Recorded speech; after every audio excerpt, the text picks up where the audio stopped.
Hello friends, मे 2016 set exam झाली होती आणि त्या सेट परीक्षेचा पहिला पेपर वन अतिशय महत्त्वाचा आहे. ज्यामध्ये स्कोअर जर झाला तर आपण आरामात सेट नेट परीक्षा क्वालिफाईड होऊ शकतो.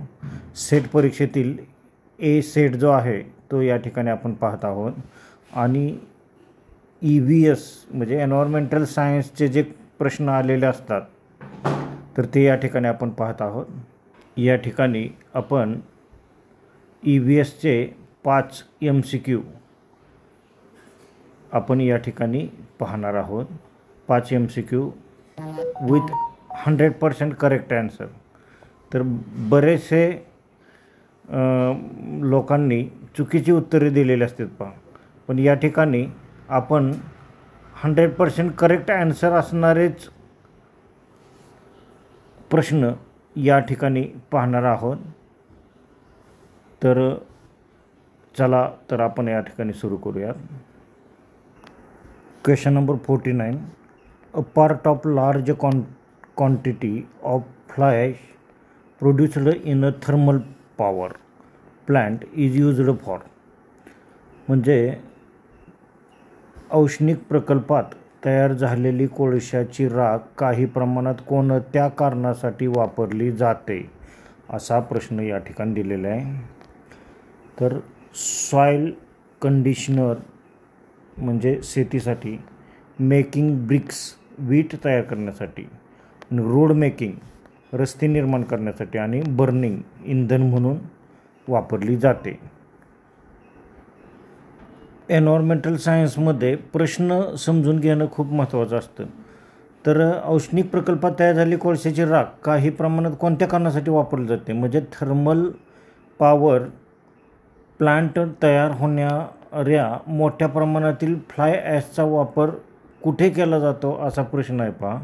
तर मेकिंग ब्रिक्स जे आहे हे याचं करेक्ट उत्तर आहे. वीट तयार करण्यासाठी याचा वापर केला जातो, कारण फ्लाय ॲशचा उपयोग इको फ्रेंडली विटा तयार करण्यासाठी मोठ्या प्रमाणात केला जातो.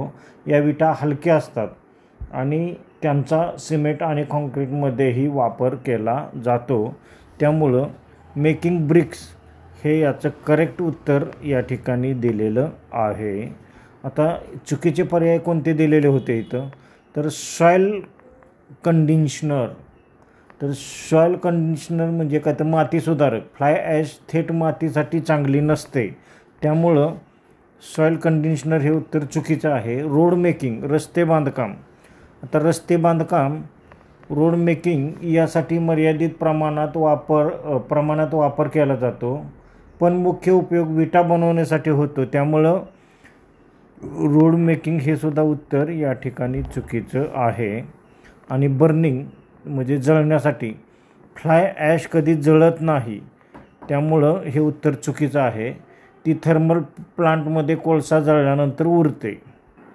चला तर या ठिकाणी आपण औष्णिक प्रकल्पात तयार झालेल्या कोळशाची राख काही प्रमाणात कोणत्याच कारणासाठी वापरली जाते, तर वीट तयार करण्यासाठी वापरली जाते, मेकिंग ब्रिक्ससाठी वापरली जाते. हे बी हे याचं उत्तर करेक्ट आहे. अतिशय सोपा आणि महत्त्वाचा प्रश्न या ठिकाणी दिलेला आहे. World environment day is celebrated every year on dash. म्हणजे जागतिक पर्यावरण दिवस कोणत्या तारखेत प्रत्येक वर्षी साजरा केला जातो. आता इथं 5 जुलै, 5 जून, 25 जानेवारी आणि 5 डिसेंबर असे पर्याय या ठिकाणी दिलेले आहेत. तर 5 जून 1972 पासून युनायटेड नेशन्स यांच्याकडून साजरा करण्यास सुरुवात झालेली आहे. तर त्यामुळं वर्ल्ड एन्व्हायरमेंट डे जो आहे तो 5 जून 1972 पासून साजरा केला जातो, त्यामुळं बी हे ह्याचं करेक्ट उत्तर आहे. 5 जुलै हे उत्तर नाही, मुद्दाम कन्फ्यूज करण्यासाठी या ठिकाणी 5 जुलै दिलेलं आहे पहा. आणि इथं 25 जानेवारीला राष्ट्रीय मतदार दिन असतो. 25 जानेवारीला काय असतं, तर राष्ट्रीय मतदार दिन कधी असते, 25 जानेवारीला, त्यामुळं हे उत्तर चुकीचं आहे.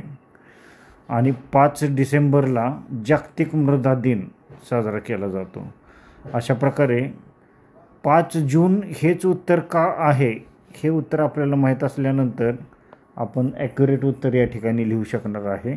त्यामुळे बी हा पर्याय या ठिकाणी बरोबर आहे. पहा पुढचा प्रश्न आहे question number 51. Which of the following acts given rights to citizens to file case against violation of environmental norms. म्हणजे प्रश्न असा दिलेला आहे 51वा. खालीलपैकी कोणत्या कायद्यान्वये नागरिकांना पर्यावरण प्रमाणकांच्या उल्लंघनाविषयी खटला दाखल करण्याचा अधिकार मिळालेला आहे. आता इथं अनेक ॲक्ट दिलेले आहेत. पहा environment protection act, air pollution act, water pollution act आणि फॉरेस्ट ॲक्ट. तर या ठिकाणी पर्याय वाचल्यानंतरच उत्तर लक्षात येतं. पहा की एन्व्हायरमेंटशी रिलेटेड नॉर्म्स किंवा पर्यावरणाच्या उल्लंघनीय खटला दाखल करण्याचा अधिकार मिळालेला ॲक्ट कुठला असू शकतो, तर एन्व्हायरमेंट प्रोटेक्शन ॲक्ट हा असू शकतो आहे. त्यामुळे एन्व्हायरमेंटल प्रोटेक्शन ॲक्ट हे याचं ए हेच करेक्ट उत्तर आहे. कारण पर्यावरण संरक्षण अधिनियम 1986ला किती साली 1986 साली हा भारतातील एक व्यापक कायदा आहे. तर जो पर्यावरणाच्या संरक्षणासाठी कठोर उपाययोजना लागू करतो. या अंतर्गत नागरिक आणि स्वयंसेवी संस्था पर्यावरण नियमांचे उल्लंघन झाल्यास कोर्टात दाद मागू शकतात. त्यामुळं ए हा पर्याय या ठिकाणी बरोबर आहे. आता एअर पोल्युटंट ॲक्ट हवा प्रदूषण कायदा आहे हा चुकीचा आहे का, कारण फक्त हवेच्या प्रदूषणावर नियंत्रित ठेवण्यासाठी हा कायदा केलेला आहे. वॉटर पोल्युशन ॲक्ट जो आहे हा पण चुकीचा आहे, कारण पाणी प्रदूषण कायदा हा केवळ पाणी प्रदूषणाच्या नियंत्रणासाठी आहे. आणि फॉरेस्ट ॲक्ट जो आहे तो वन संवर्धन कायदा जो आहे तो वन अधिनियम वन संवर्धनासाठी आहे, पण पर्यावरण नियमाच्या व्यापक उल्लंघनासाठी नाही. त्यामुळं एन्व्हायरमेंट प्रोटेक्शन ॲक्ट 1986 हा योग्य पर्याय या ठिकाणी दिलेला आहे. Question number 52. Which of the following gases is largely responsible for global warming. म्हणजे खालीलपैकी कोणते वायू जागतिक तापमान वाढीस जास्त करून कारणीभूत ठरत आहेत. अतिशय महत्त्वाचा प्रश्न आहे. पहा की ग्लोबल वॉर्मिंगविषयी एखादा तरी प्रश्न 100% येतो. तर या ठिकाणी पर्याय दिलेले आहेत. Option sulphur dioxide, carbon dioxide, chlorine आणि अमोनिया. या ठिकाणी ग्लोबल वॉर्मिंगसाठी मुख्य जबाबदार असणारा वायू कोणता असा प्रश्न आहे. पहा तर कार्बन डायऑक्साईड जो आहे तर CO2 कार्बन डायऑक्साईडमुळं ग्लोबल वॉर्मिंग हे जास्त प्रमाणात होतं आहे किंवा CO2मुळं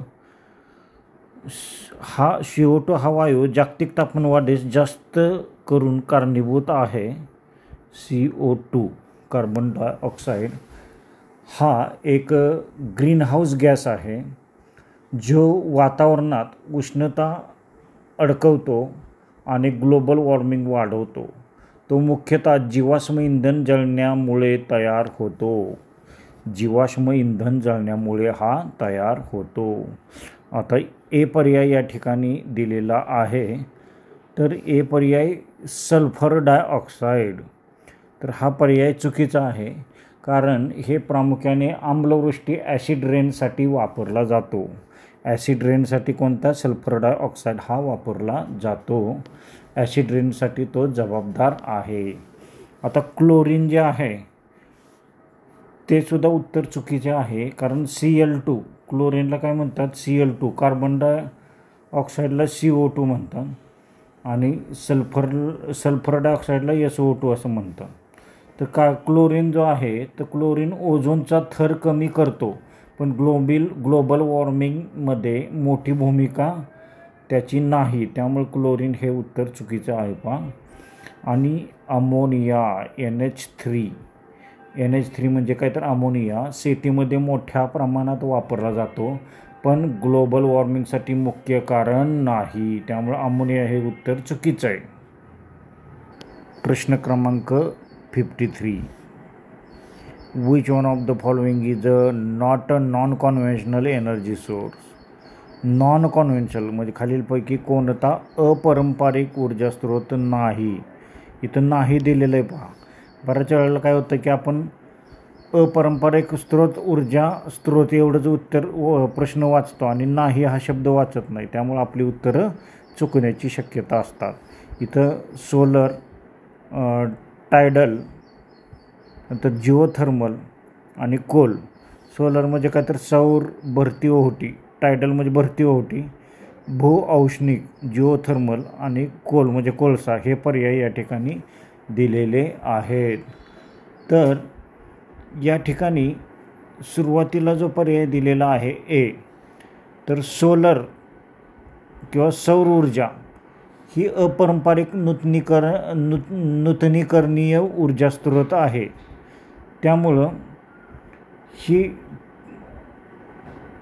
अपारंपरिक नूतनीकरण ऊर्जा स्रोत असल्यामुळं हा ऊर्जा स्रोत नाही मध्ये ह्याचं उत्तर चुकीचं आहे पहा. त्यानंतर टायडल भरती ओहोटी ऊर्जा जी आहे ती समुद्राच्या ज्वारामुळे निर्माण होणाऱ्या नूतनीकरणीय ऊर्जा स्रोत आहे, त्यामुळे हे उत्तर या ठिकाणी चुकीचं आहे. आता जिओथर्मल जे दिलेलं आहे हे सुद्धा उत्तर चुकीचं आहे, कारण जिओथर्मल म्हणजे काय तर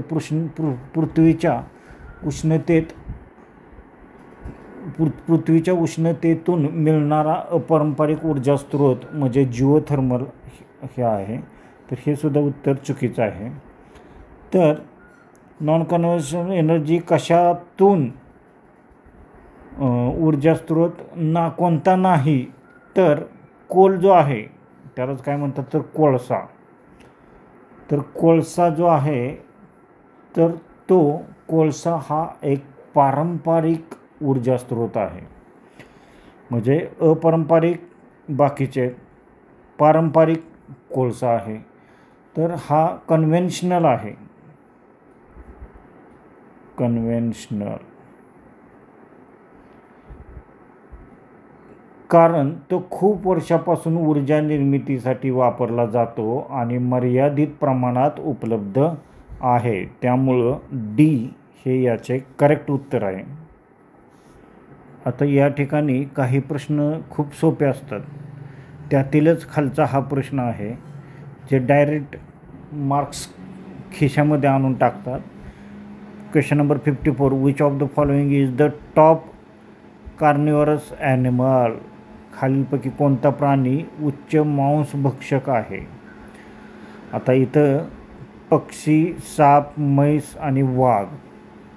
आता पक्षी हे आकाशात उडतात, साप हा सरपटणारा प्राणी आहे, म्हैस हे गवत खाते आणि वाघ हा उच्च मांसभक्षक आहे.